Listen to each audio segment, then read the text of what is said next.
Hello friends, स्वागत है आपका एक बार फिर से आपके अपने लीगल चैनल सोच पर प्रहार में। मैं हूं एडवोकेट सनी शर्मा और दोस्तों आज के इस वीडियो में मैं आपसे बात करने वाला हूं सुप्रीम कोर्ट के एक बहुत ही इंपॉर्टेंट निर्णय पर। यह निर्णय सेक्शन 498A से रिलेटेड है और यह निर्णय आपको राहत देगा यदि आपके मामले में भी आपके माता पिता का नाम 498A की FIR में है और आप घबरा रहे हैं या फिर आपका मामला शुरू हो चुका है और आपके माँ बाप निरंतर उस वजह से टेंशन में हैं, उनकी हैरेसमेंट हो रही है, तो दोस्तों ये वीडियो आप सभी के बहुत काम आ सकता है।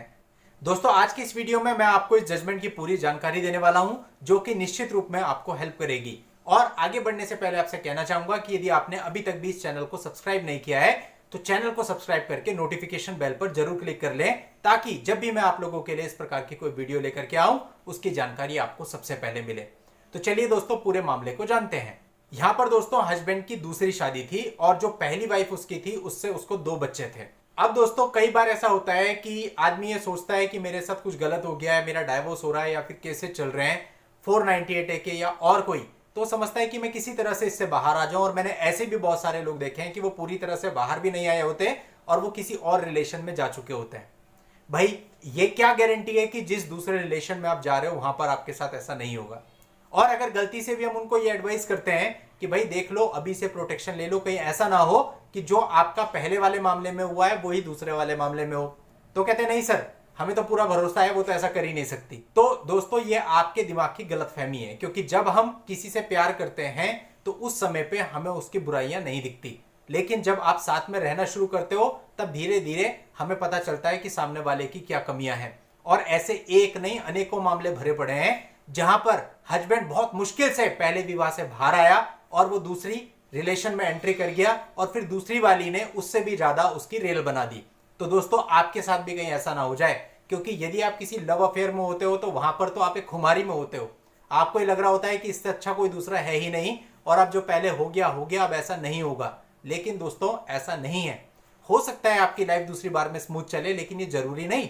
बहुत सारे मामलों में ऐसा पाया गया है कि दूसरी बार जिस रिलेशन में आप जाते हो शादी से पहले तक तो बहुत आपके जख्मों पर मलहम लगाई जाती है, लेकिन उसके बाद फिर जो आपकी हालत होती है वो यहां वीडियो में बयान नहीं की जा सकती। और उसके बाद फिर से वही दोबारा फिर से वही 3-3 4-4 केस। तो दोस्तों इसलिए अपने को ध्यान रखना चाहिए। इस मामले में भी कुछ ऐसा ही था।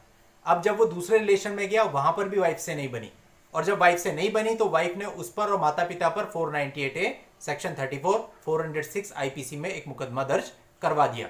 अब ऐसे में बात वही होती है कि माँ बाप की हैरेसमेंट स्टार्ट हो जाती है।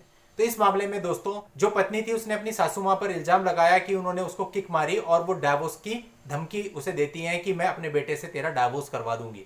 अब दोस्तों जो माता पिता थे वो दोनों अपील में गए, मामला सुप्रीम कोर्ट तक पहुंचा। सुप्रीम कोर्ट ने सारी चीजों को देखा और सुप्रीम कोर्ट ने अपने यहां पर टिप्पणी करी कि इस मामले में 498A के सभी इंग्रेडिएंट्स मौजूद नहीं है।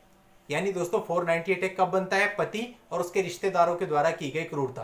तो कोर्ट ने यह माना कि केवल डाइवोर्स की धमकी दे देना या आप ये जो एलिगेशन लगा रही हैं कि मुझे लात मारी गई, इससे जो क्रूरल्टी हो रही है ये उस लेवल की नहीं है कि वो 498A को अट्रैक्ट कर सके। तो इसलिए ऐसे मामले में 498A नहीं बनता है और माता पिता दोनों को इस इल्जाम से बरी कर दिया गया।